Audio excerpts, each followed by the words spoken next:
பாவம் செஞ்சவனெல்லாம் கல் எடுத்துட்டு வந்துட்டான். பாவமே தெரியாதவர் மன்னிக்கிறார். கைது இவன் என்ன தெரியுது, மரம் வளர்றதுக்கு செடியா இருக்கிறது, கொடியை வந்து என்ன செய்யணும், வந்து செடி வளரணும், விதை செடியாகணும், செடி மரமாகணும். மரம் வந்து என்ன செய்யணும், அப்புறம் பூ பூக்கணும், காய் காய்க்கணும், கனி கொடுக்கணும். ஒரு 2 வருஷம் ஆகாது, ஒரு 4 வருஷம் ஆகாது. மரத்தை பொறுத்தது குறைஞ்சு 2 வருஷம் ஆகும். ஆனால் ஆரோனுடைய கோல், காஞ்சி போன ஆரோன் கோல் ஒரே நாள் நைட்டில் காய் காய்ச்சி கனி கொடுக்கணும்.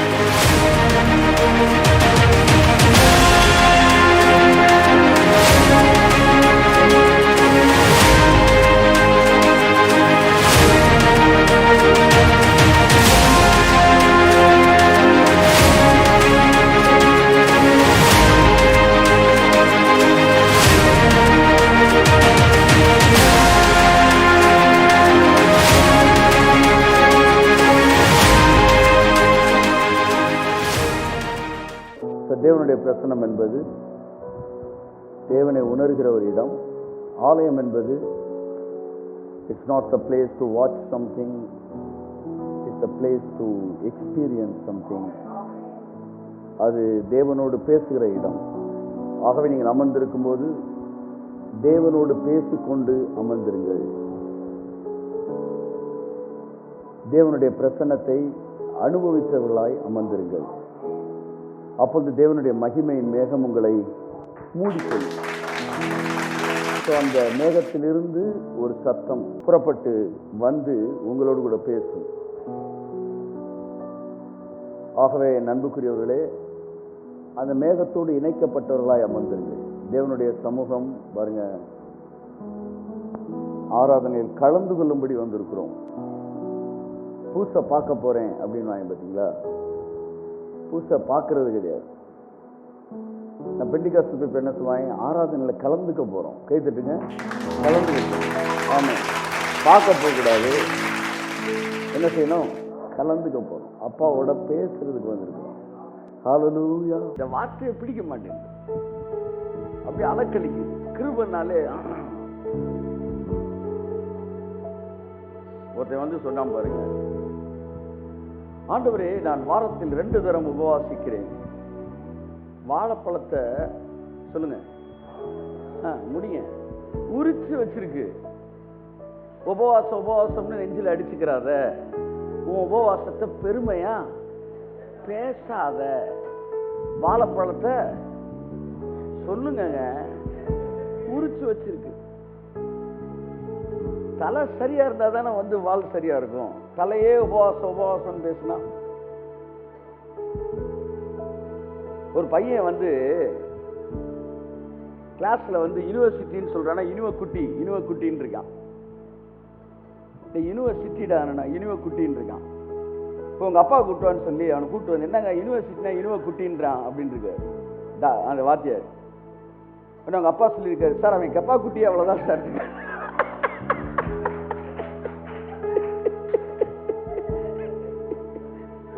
அவன் கப்பா குட்டி அவ்வளவுதான் சார் இருக்காரு.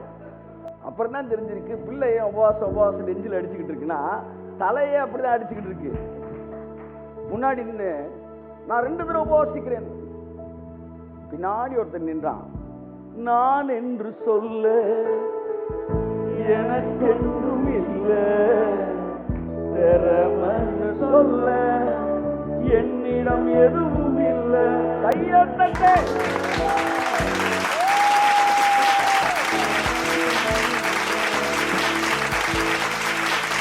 நான் நீதிமான், இந்த பாவியை போல கிடையாது. கம்பேர் பண்றான் பாருங்க. யாரை கம்பேர் பண்றான்? இந்த கிருபையை வெறுக்கிறவன்லாம் செய்யற விஷயம் கம்பேரிசன். இவெல்லாம் ஒரு ஆளு, இவனுக்கு நான் எவ்வளவு பரவாயில்ல, வாரத்தில் 2 முறை உபவாசிக்கிறேன்.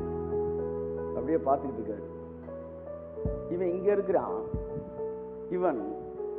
அவன் அங்க இருக்கிறான். அவன் வாழ்க்கையின் வளர்ச்சி அப்படின்னா இந்த நான் அழிஞ்சுக்கிட்டே வருது பார்த்தீங்களா? இது அழிய அழிய அழிய நீங்க வளர்ந்துக்கிட்டே இருக்கீங்க. எல்லாரும் பாருங்க, மனிதர்கள் மத்தியில் தான் பெரியவனா இருக்குன்னு விரும்புறாங்க. அதனாலதான் நான் யார் தெரியுமா அப்படின்னு சொல்றான்னா அவன் மனுஷன் முன்னாடி பெரியவனா இருக்க விரும்புறான்னு அர்த்தம். ஆனா கிறிஸ்தவ வாழ்க்கை என்பது நான் அழிஞ்சுக்கிட்டே வரணும். ஒருத்தர் பெரிய லெவல்ல சைன் பண்றாரு, என்னன்னு அர்த்தம்? அவர் நான பெரிய லெவல்ல அழிச்சிட்டாருன்னு அர்த்தம். அப்ப யோவான் சொன்னான், நான் சிறுகவும் அவர் பெருகவும். அவன் சொன்னான், நான் சிறுகவும் சிறுகவும் சிறுகவும் சொல்ல சொல்ல பைபிள் சொல்லிச்சு, அவன் தேவனுடைய பார்வையில் பெரியவனாயிருந்தான். ஸ்திரீகளிடத்தில் பிறந்தவனிலும் யோவான் சானகனை பார்க்கிலும் பெரியவன் ஒருவனும் இல்லை. 2 தடவை பைபிள் எனக்கு தெரிஞ்சு யோவான் சானகனை பெரியவன்ற வார்த்தையை பயன்படுத்துது. ஒன்று, அவன் பிறக்கிறதுக்கு முன்னாடி அவன் தேவனுடைய பார்வையில் பெரியவனா இருப்பான். 2வது, அவன் ஸ்திரீகளிடத்தில் பிறந்தவரில் யோவான் ஸ்நானகனை பார்க்கிலும் பெரியவன் ஒருவனும் இல்லை. ஏன் பைபிள் அவனை பெரியவன் பெரியவன் சொல்லுது? அவன் சொல்றான், நான் என்று சொல்ல எனக்கொன்றும் இல்லை, சொல்ல என்னிடம் எதுவும் இல்லை. நான் என்று சொல்ல சொல்ல எனக்கொன்றும் இல்லை, இல்லை சொல்ல என்னிடம் எதுவும் இல்லை. தகுதியில்லா என்னை உயர்த்தியது உங்க கிருபை, உங்க கிருபை இல்லைனா நானும் இல்லை. ஆமென். உங்க கிருபை இல்லைனா நானும் இல்லை. கையை தட்டி, உங்க கிருபை வேண்டுமே, உங்க கிருபை போதுமே, உங்க கிருபை இல்லாம நான் ஒன்றும் இல்லையே. உங்க கிருபை வேண்டும், கிருபை போதும், உங்க கிருபை இல்லாம நான் ஒன்றும் இல்லையே இயேசுவே.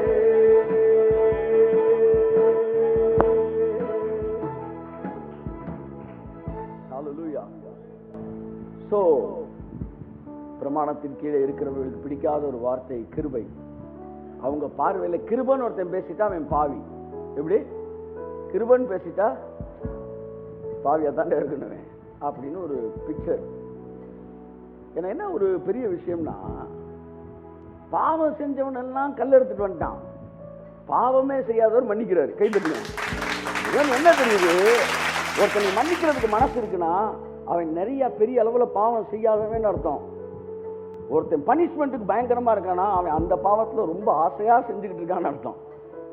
சோ பாவத்துக்கு அடிமையானவர்கள் தான் தண்டிக்க வருகிறார்கள், பாவத்திலிருந்து விடுதலை பெற்றவர்கள் மன்னிக்கவே வருகிறார்கள். பாருங்க, வீட்டுல தாத்தா பாட்டியோட வாழ்ந்தவங்களுக்கு தெரியும், கூட்டு குடித்தனமா இருந்தா தான் அதெல்லாம் தெரியும். ஒத்த மரமா இருந்தா தெரியாது. அண்ணன் தம்பி அக்கா பிள்ளைகள் கப்ப கப்ப கப்பன்னு வாழ்ந்துருக்காங்க பாருங்க, அவங்களுக்கு தான் லவ்னு என்னன்னு தெரியும். அப்ப இந்த அப்பா திட்டும் போது தாத்தா உள்ள வருவார் பாருங்க, ஏ விடுறா நீ என்ன பண்ண எங்களுக்கு தெரியாதா உன் வயசுல. அப்ப தாத்தாவுக்கு பாட்டிக்கு இந்த மன்னிக்கிறதுக்கு ஒரு மனசு இருக்கு பார்த்தீங்களா? அது ஏன் தெரியுமா? அவங்க சரீரத்துல பாவம் செத்து போச்சு, கையை செத்து பாவம் சாகாம இருக்க இருக்க தண்டிக்கிறது கூடும் பாருங்க. அப்பாட்ட தாத்தா அளவுக்கு இலக்கம் இருக்காது, கொஞ்சம் கிருன்னு இருப்பாரு. ஆனா அவர் கூட கொஞ்சம் இலங்குவார். அண்ணன் அதை விட முன்னுக்கு நிற்பான். அப்படின்னு அவன் பெரிய கோல்மாலை பின்னாடி பண்ணிட்டு இருக்கான்னு அர்த்தம்.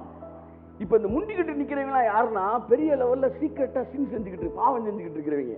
அந்த சரீரத்துல பாவம் சாக சாக சாக மக்களை மன்னிக்கக்கூடிய மனநிலை. நல்லா கவனிங்க, இந்த வருஷத்துல ரொம்ப பிஸியா இருக்காதீங்க. ஒருவேளை பிஸியா இருக்கிற மாதிரி எதுவும் வந்துச்சுன்னா இம்மீடியட்டா அதை எல்லாத்தையும் அலாட் பண்ணி அதை ஒரு ஒரு ஃப்ரேமுக்குள்ள கொண்டு வந்துட்டு அலைன் பண்ணி ஃப்ரேமுக்குள்ள கொண்டு வந்துட்டு வேற வேற ஆள் அலாட் பண்ணிட்டு நீங்க அவர் சமூகத்தில் அதிக நேரம் உட்காருவதற்கு நேரம் எடுங்கள். நான் சொல்றேன், இந்த வருஷம் எவ்வளவுக்கு எவ்வளவு நீங்க அவர் சமூகத்தில் உட்காருங்களோ அடுத்த வருஷம் அவ்வளவு நல்லா இருக்கும். அவர் சமூகத்தில் உட்காரும்போது உங்கள் மைண்டு டிரான்ஸ்ஃபார்ம் ஆகும். That is what purification. Praise பண்ணுங்க. இந்த வருஷம் ஃபுல்லாக கடவுள் செஞ்சதை, அடுத்த வருஷத்தை குறித்து கடவுள் பேசுகிறத டிசைன் பண்ணுங்க. உங்களை ப்ரிப்பேர் பண்ணுங்க. ஏன்னா அடுத்து அவர் ஒன்று பேச போகிறாரு. அப்படி பேசுகிறதுக்கு அதை புரிஞ்சுக்கக்கூடிய மனசு உங்களுக்கு வேணும்னா you have to prepare your mind. எனக்கு கர்த்தர் சொன்னார், சில விஷயங்களை நான் பேச போகிறேன், இது வரைக்கும் நீ பேசுனதை மற்றவனால நம்ப முடியல. ஆமாம், நிறையா பேர் நம்ப முடியல. இனி நான் பேச போகிறது உன்னாலே நம்ப முடியாது. Even you can't comprehend it. நீயே அதை ஏற்றுக்க முடியாது. அதனால் சிங்கிள் ஃபேஸில் 3 ஃபேஸை என்ன செய்யாதீங்க. ஆமாம், லைனை வந்து சிங்கிள் ஃபேஸுக்குள்ளே 3 ஃபேஸ் வெயிட் என்ன கொடுக்காதீங்க, வந்து என்ன செய்யாதீங்க, கேவியோ கொடுக்காதீங்க. ஸோ ஆகவே இந்த வருஷம், இந்த மாதம் எவ்வளவு அவர் சமூகத்தில் அமர்றீங்களோ உங்கள் மைண்டு டிரான்ஸ்ஃபார்ம் ஆகும். அதனால் புது விஷயங்களை கர்த்தர் பேசுவார். பேசும்போது உங்களால் புரிஞ்சுக்க முடியும். சூப்பர் நேச்சுரல் எல்லாம் நேச்சுரல் ப்ராசஸை ஓவர்டேக் பண்ணுறத பார்க்க போகிறேன். நேச்சுரல் ப்ராசஸிங் ஒன்று இருக்குது பார்த்தீங்களா, அதுக்கு ஒரு டைம் எடுக்கும் பாருங்கள். அந்த நேச்சுரல் ப்ராசஸிங் டைம் எல்லாம் இந்த வருஷத்தை கர்த்தர் என்ன செய்ய போகிறார், வர வருஷத்தில் ஓவர்டேக் பண்ண போகிறார். அந்த டைம் டியூரேஷன், அந்த அந்த அந்த அந்த ப்ராசஸிங் டேக்கிங் டைம் இருக்குது பார்த்தீங்களா, அந்த நேரம் எடுக்குது பாருங்கள், அது உருவாகுது. அதை வந்து பிரேக் பண்ணுற மாதிரி பல சூப்பர் நேச்சுரல் நடக்க போகுது. யாருக்கு தெரியும், 10 மாதத்தில் பிறக்கிற குழந்தை அதே அளவு வளர்ச்சியோடு, அதே அளவு முதிர்ச்சியோடு, அதே அளவு ஆரோக்கியத்தோடு 2 மாதத்தில் பிறந்தாலும் ஆச்சரியம் இல்லை. நம்ப முடியல. அதுக்குத்தான் சொன்னேன் உட்காரு. இப்போ 3 ஃபேஸை கொடுத்த உடனே பல்பெலாம் ஆஃப் ஆகுதுல. ஆமாம், சிங்கிள் ஃபேஸில் வந்து ஆஃப் ஆகுதுல. அதனால தான் சொல்கிறேன் 3 ஃபேஸை எடு. 3 ஃபேஸ் எடுத்தால் இப்போ நான் சொன்னதை கேஷுவலாக ஆமேன்னு சொல்ல முடியும். ஒரு மரம் வளர்றதுக்கு செடியாக இருக்கிறது, கொடியை வந்து என்ன செய்யணும், வந்து செடி வளரணும், விதை செடியாகணும், செடி மரமாகணும். மரம் வந்து என்ன செய்யணும், அப்புறம் பூ பூக்கணும், காய் காய்க்கணும், கனி கொடுக்கணும். ஒரு 2 வருஷம் ஆகாது, இல்லை ஒரு 4 வருஷம் ஆகாது. மரத்தை பொறுத்தது குறைஞ்ச 2 வருஷம் ஆகும். ஆனால் ஆரோனுடைய கோல், காஞ்சி போன ஆரோன் கோல் ஒரே நாள் நைட்டில் பூ பூத்து காய் காத்து கனி கொடுத்துச்சு. நேச்சுரல் ப்ராசஸ்க்கு எடுக்கிற டைமை சூப்பர் நேச்சுரல் ஓவர்டேக் பண்ணுது. ஆரோன் கோளுக்கு கை தட்ட தெரியுதுல, அது உன் வாழ்க்கையில் நடக்கும்னா மட்டும் என் ஆமேன் வரமாட்டேங்குது. பக்கத்தில் இருக்க ஆளுக்கு நறுக்குன்னு ஒரு கொட்டு கொட்டி, உங்க கிருபை வேண்டுமே, உங்க கிருபை போதுமே, உங்க கிருபை இல்லாம நான் ஒன்றுமில்லை, உங்க கிருபை வேண்டும், கிருபை போதும், கிருபை இல்லாம ஒன்றுமில்லை இயேசுவே. ஒரு சாம்பிள் தான், 2 ஸ்டேட்மெண்ட் சொன்னேன். 2க்கே பாதி பேருக்கு ஃபியூஸ் போயிடுச்சு. அதுக்கு தான் சொல்றது, புது மேட்டரை கேட்கறதுக்கு புது கனெக்ஷனை எடு.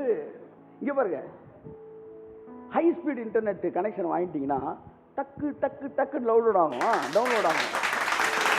அதுக்கு தான் சொல்றது, அவர் சமூகத்தில் அமரும்போது கர்த்தருக்கு காத்திருக்கிறவர்கள் புது பலன் அடைந்து கழுகுகளை போல செட்டைகளை அடித்து உயரே எழும்புவார்கள்.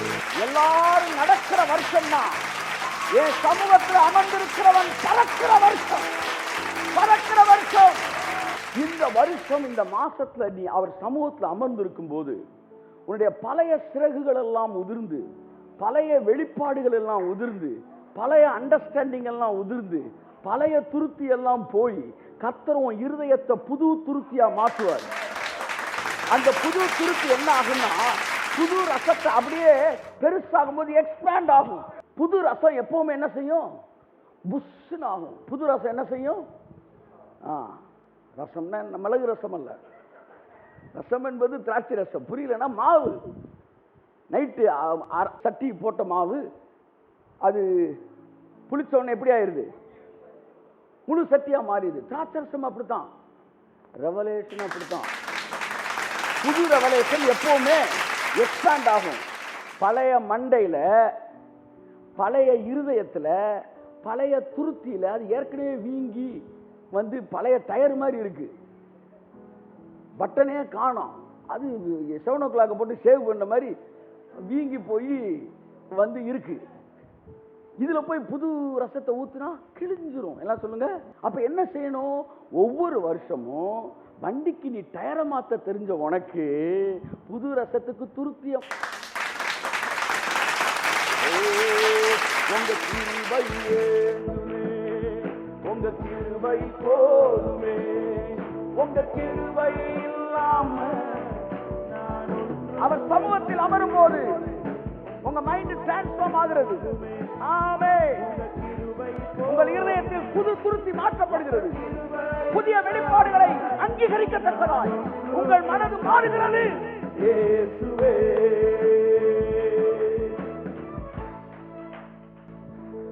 சோ நீங்க இப்ப என்ன பண்றீங்க?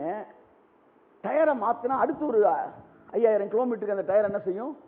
ஓடும். அப்படித்தான் ஒவ்வொரு வருஷத்துலயும் நீங்க துருத்தியை மாத்தணும். எப்படி துருத்தியை மாத்தணும்? ஏன்னா அப்ப புது ரசத்தை ஊத்த போறாரு. பழையவைகள் நிறைவேறல் ஆயின, இதோ புதிதானவைகளையும் நான் பேசுகிறேன். அப்ப புதுசா பேசுறதுக்கு புது கனெக்ஷன் இருக்கணும் சார். நான் சொல்றேன், ஒரு நாள் நைட்ல வளர்ந்துருவாங்க அப்படின்னு ஒரு விஷயத்தை நான் சொன்னேன்னா உங்களால் ஏத்துக்க முடியல. அப்படியே பிளிங்க் ஆகுது லைட் எல்லாம், கொஞ்ச நேரத்தில் வந்து ஓவர்லோட்ல ஃபியூஸ் ஆக போகுது. அதனால தான் சொல்றேன், இதுக்கு 3 phase வாங்கியே ஆகணும். ஏன்னா புதுசா பேசும்போது நேச்சுரல் ப்ராசஸிங் டைம் எல்லாம் ஓவர்டேக் பண்ண போறார் தேவன்.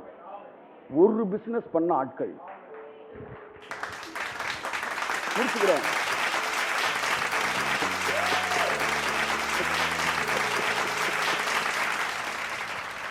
ஆவியானவர் சொல்றதுக்கு முன்னாடியே சொல்லிடுறாரு, ஒரு பிசினஸ் பண்ண ஆட்கள் 100 பிசினஸ் பண்ண போறீங்க. 100 பிசினஸ். கர்த்தர் சொன்னாரு 100 பிசினஸ். ஆண்டவரே, ஒரு பிசினஸ் 100 பிரான்ச் இல்ல, ஒரு பிசினஸ் 100 பிரான்ச் சொல்லல, 100 பிசினஸ்.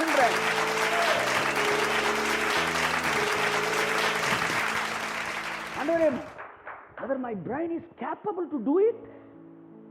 டே, ஆவியை ரிசீவ் பண்றதுக்கு உனக்கு மைண்டை கொடுத்தேன்னா அந்த ஆவி இன்ஃபினிட்டி, அதை வாங்குறதுக்கு ஒரு மைண்டை படைச்சேன்னா அந்த மைண்ட் எவ்வளவு கேப்பபிளா இருக்கும். அதனால 100 இல்ல 1000 பண்ண முடியும். இந்த வருஷம் உங்களுக்கு புது துருத்தியை நீங்க பெற்றுக்கொண்டீங்கன்னா அடுத்த வருஷம் கேஷுவலா சொல்றேங்க, எஃபர்ட்டே இல்லாம 100 பிசினஸ் உங்களை சுற்றி நடக்கும். அதுக்கான ஆளுகளை தேவன் தருவாரு, அதற்கான டிவைன் கனெக்ஷன் வரும், அதற்கான இன்வெஸ்ட்மெண்ட் வரும், அதற்கான உறவுகள் வரும், அதற்கான கதவுகள் திறக்கும். கர்த்தர் உணர்த்தா யாவையும் செய்து முடிப்பார்.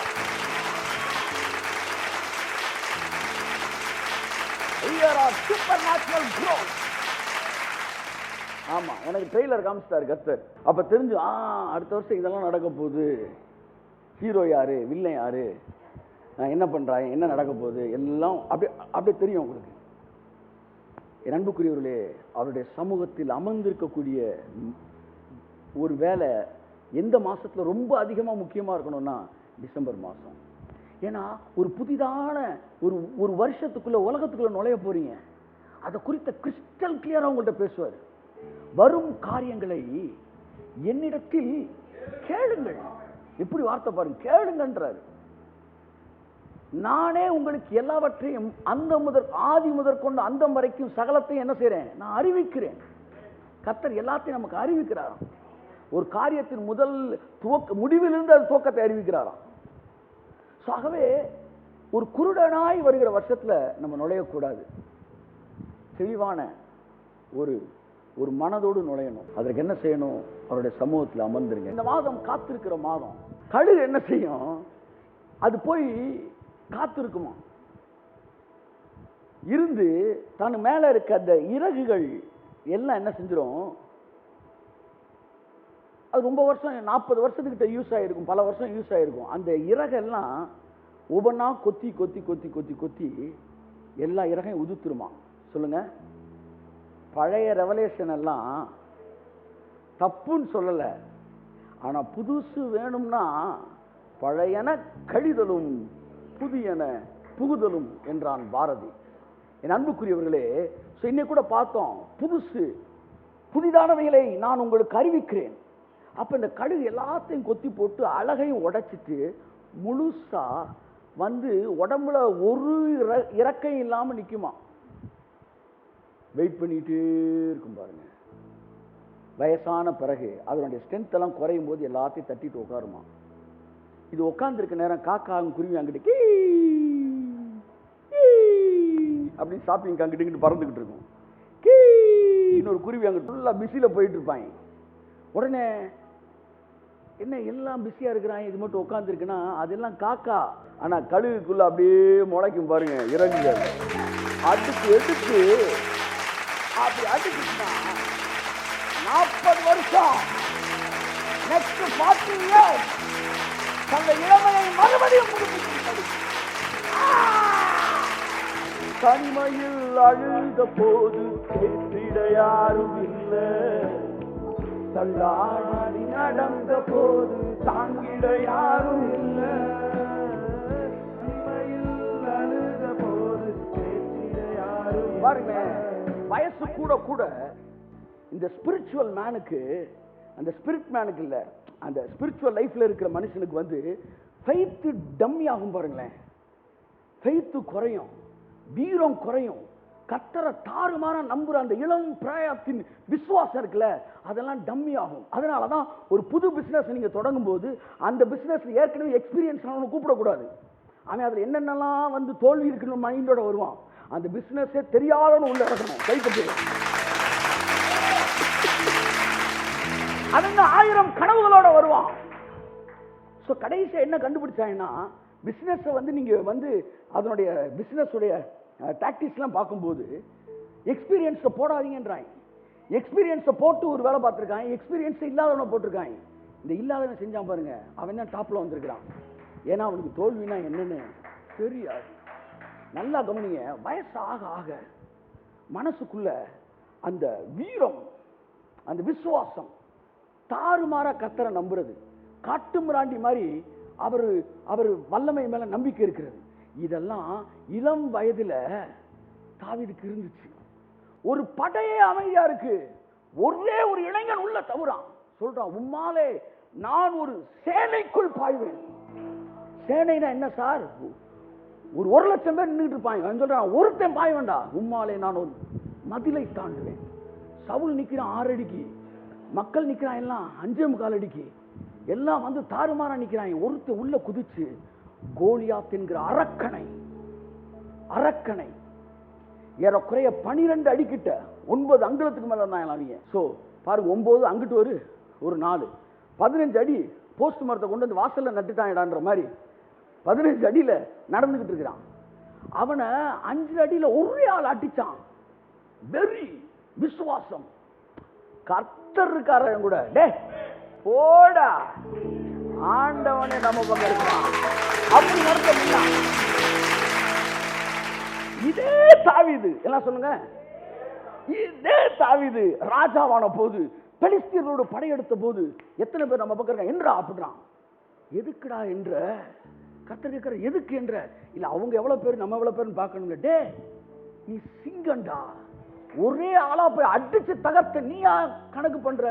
வயசு ஆக ஆக உங்க விசுவாசமும் உங்க பலனும் குறையும். அதுக்குத்தான் வயசே ஆகாம இருக்கணும்னு நீங்க நினைச்சீங்கன்னா, உங்க விசுவாசம் குறையாம இன்னும் பெருகணும்னு நினைச்சீங்கன்னா, ஓடிட்டு இருக்கும் போதே ஒரு பிரேக்கை போட்டு டிசம்பருக்கு உட்காந்து, உங்க கிருபை வேண்டுமே, உங்க கிருபை போதுமே, உங்க கிருபை இல்லாம நான் ஒண்ணுமில்லை. சொல்லுங்க, உங்க கிருபை வேண்டுமே இயேசுவே, கிருபை போதுமே, ஓ உங்க கிருபை இல்லாம நான் ஒண்ணுமில்லை இயேசுவே. உட்காரும் போது அப்படியே பாருங்க, பழைய இறக்கையெல்லாம் அப்படியே ஒதுக்குறீங்க. அதான் சகலம் நன்மையாக தான் நடக்கும் ஏற்கனவே சொல்லியிருக்கேன்லப்பா, அப்புறம் எதுப்பா உட்கார்ற? எல்லாம் தெரியுமாப்பா, எல்லாம் தெரியும். ஜீவனால நன்மையும் கிருபையும் தானே தெரியுமாப்பா, தெரியாதுன்னா சொன்னோம். ஆனா இப்ப எனக்கு புதுசு ஒண்ணு வேணுமாப்பா. பழசெல்லாம் உதுத்துட்டு உட்காந்துருக்கு. அடுத்து ஒரு கழுகு சொல்றாங்க சார், அது வந்து பாருங்க, புது ரெக்கையில் முளைத்த பிறகு புது அழகு முளைத்த போது அது வந்து மறுபடியும் 40 வருஷம் வாழுமா. அதோட இளமை மறுபடியும் வந்துருமா. எங்க கோலியாத் அடிச்சான் பாருங்க, அந்த வெறி திரும்ப வந்துருது. அனுபவம் கால்குலேட் பண்ணுது. சவுல் சொன்னான், நீ இளைஞன், நீ இளைஞன். அவனோ சிறு வயது முதற்கொண்டு யுத்த வீரன்.